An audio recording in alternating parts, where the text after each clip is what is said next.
Hi guys, Stefan here again. Now if you watched my previous two videos earlier in the week, you know that over Thanksgiving weekend I got an instant Atari 2600 collection, and I went through talking a little bit about my overall experience and what I thought about the 2600 and how it related to my sort of experience growing up as a video gamer and not touching an Atari 2600 until nearly 30 years of age. So now I'm going to go and talk about some of my favorite games now that I've had a chance to play everything and put a lot of time into it.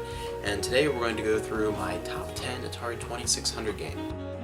Now when I decided to do a top 10 video for the 2600, it was actually kind of fascinating for me to really look at the games that I spent the most time with, the games that I genuinely enjoyed, rather than was just fascinated from a historical perspective, because the games that ended up being in my top 10 really aren't the games that I thought would be my top 10. They really aren't necessarily the games you instantly think of and associate with the 2600. It was an interesting thing really looking at these games and coming up with a top 10 list that is really all of my own and not about those top 10 most popular games, the things that I had the most fun with. And starting with number 10, we have Keystone Kapers. And this one was definitely barely made my top 10, I have to say. It's really not a fantastic game, but compared to a lot of the other ones that I played, I found myself genuinely interested in trying to beat the game. A lot of the games that I didn't enjoy quite so much, I played for a few minutes and would either die or just find it boring or frustrating, and it just kind of didn't really care, picked it up one or two more times maybe just to really get a better feel for it. And out of those games that weren't necessarily a great time to play, this is the one that for some reason I found enjoyable enough to want to accept the challenge, to really want to play through it, and found kind of a little bit of a charm in its simplicity versus the other games that, again, I really couldn't appreciate quite as much. So coming in, the first one that really was more officially enjoyable really was Donkey Kong. This to me it was one of the more interesting historical pieces. Having never played that, never played the arcade version or anything, it was more of just a very fun experience as someone whose first home console was the NES to look back at an earlier time in Nintendo's history, and it was a good experience as a game that still somewhat holds up today. Number 8 is Tunnel Runner. And this one I found particularly fascinating because of the attempt at one of the earliest attempts that I've seen outside of something like a Commodore 64 or Apple II game, where they really tried to give you a first-person, semi-3D looking perspective, and it was pretty interesting. The maze was, again, something that was kind of a fun concept. It was something that didn't change things up enough to really hold my interest for a long period of time, but I really enjoyed the concept and didn't really see anything else like it in my collection for the 2600. It was something that was a little different that gave me a bit of a break from the norm, I feel. Number 7 is the one game I actually owned before having the console. I picked it up at a yard sale, I saw it lying there, I think it was like $1 when I picked it up over the summer, and that is MASH. And this I enjoyed because MASH is one of my favorite shows of all time, and that's why I grabbed it even without having a 2600. Just had to grab it for $1. And it turns out that it's actually not a bad game, and there are different gameplay modes. It's not just the same thing over and over again. In the beginning, going through with the chopper was kind of an interesting mode. It was fun. It was exciting enough that if that was it still would have been an okay 2600 game, but then you get into the operation mode, which really is like playing in many ways the old operation game. And to me, just having that balance between those multiple modes made it interesting enough by itself, and they both fit in with the license. They weren't like I talked a little bit with my video game review of E.T. and how in some ways it didn't feel like the license it was based on. This game, MASH, was a little bit closer to what I would think of when I would think of an Atari 2600 game based on the TV franchise. And it was a pretty fun game, it was pretty solid, and you even had a little short chiptune, a little version of the theme song in the very beginning, Suicide is Painless, and it sounds very recognizable, and that to me was pretty impressive given the limitations of sound on the system, that it was not just recognizable, but sounded good. It was a pretty decent game overall. Next one is an odd one because one of the many games, things like Centipede and Pac-Man and Miss Pac-Man, things that I really thought would make this list, amongst those was of course Frogger. And instead of Frogger, for some reason, I ended up liking Freeway better. This I found to be actually more enjoyable than Frogger itself, and it pretty much is Frogger with chicken. And I found it to be more enjoyable overall. I felt that the colors were more vibrant, the controls were a little bit better, and it was more fun as a multiplayer game. It was one of the few games that I really liked to be able to sit down and play with my wife, and we both enjoyed it, and there really weren't that many games that we found that experience where we both were enjoying playing the game, so that made it make my top 10 list. It was one of the few games that was a great multiplayer experience, and unexpectedly better than the game it was kind of ripping. Number 5, getting to the top 5 here, is Berzerk, and this to me was a pretty interesting game. It played similar in some ways to things like Combat or some other similar games where you're going around a map and shooting and fairly basic, but for some reason this one had a little more character to it.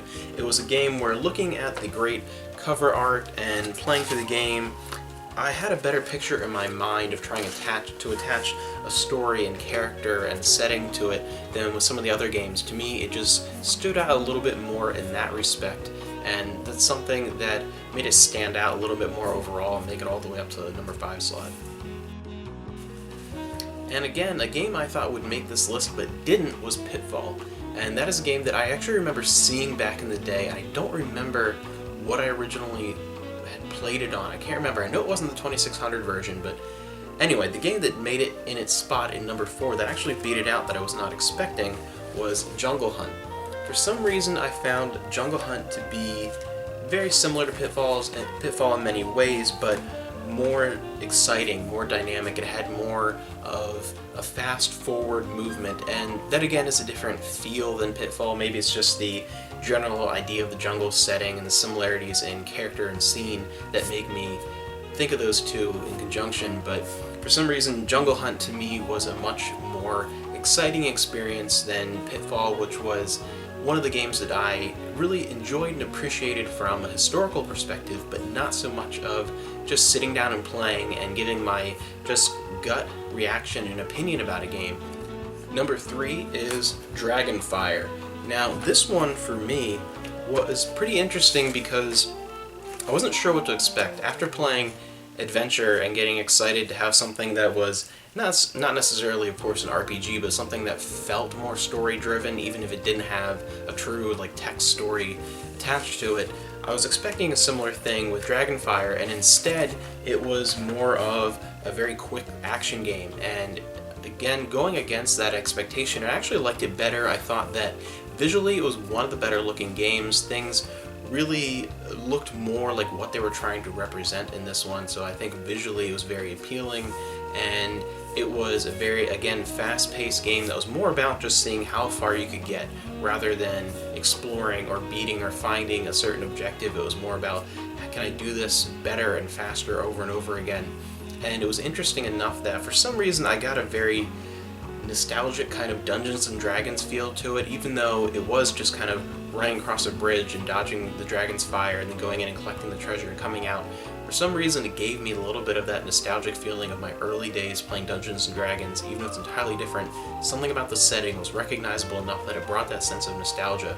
And I think that and the fact that it was a very competent playable game really pushed that into my top 10 immediately and ended up being my number 3.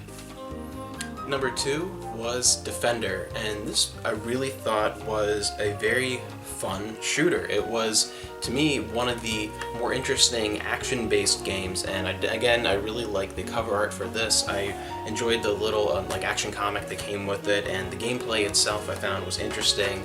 It was something that had It was layered enough as an experience, it was fast enough as an experience, and it controlled well enough, it was very smooth, that it ended up being just a great overall game that I think really stands the test of time as something where even if you didn't grow up with the age of Atari, even if you were sort of post-NES and your first system was something like the Super Nintendo or the Genesis, it's one of the few games that I think you can easily go back to and play, and that's what I personally found for myself, that it was a game that not having the nostalgia for the 2600, it was something that I could actually put it in play and enjoy without that nostalgia factor attached. So that to me makes a great game, something where something can be at this point, almost 4 decades old, and you can put it in and play it, and it's still fun even without having a childhood nostalgia factor to it. That's a great game. And number one by a lot, number one by a complete landslide, nothing came close. I was very surprised by this game, was Pengo. And this, I had no idea what it was, and I just put it in expecting to find, okay, yet another game I'm going to play for like 5 minutes, and then put in the next thing and check it out. But I ended up playing this for something like 20 minutes when I first put it in, which it doesn't sound like a lot, but I was really trying to go through these 40 games and alright, get a good experience the first time, and then go back and play the ones that I found more interesting. And this is the only one that I kind of kept in for a while and was playing and had a lot of fun. I really enjoyed. It's a simple premise. You're the penguin trying to smash the snow bees with the ice blocks and line up 3 blocks for extra points. And you have the special little kind of glowing blocks, and it sounds like a very simple arcade game, but it's one of those examples of something where there's beauty in simplicity. And it's something that was just a lot of fun. You could get into within a couple seconds, understand what you're supposed to do, and really start developing strategies and have fun. It was, for me, visually, I think it was the best game out of all of these, just as far as how much I liked personally the way it looked, not necessarily being the most graphically impressive. To me personally, I just thought it appealed to me the most visually.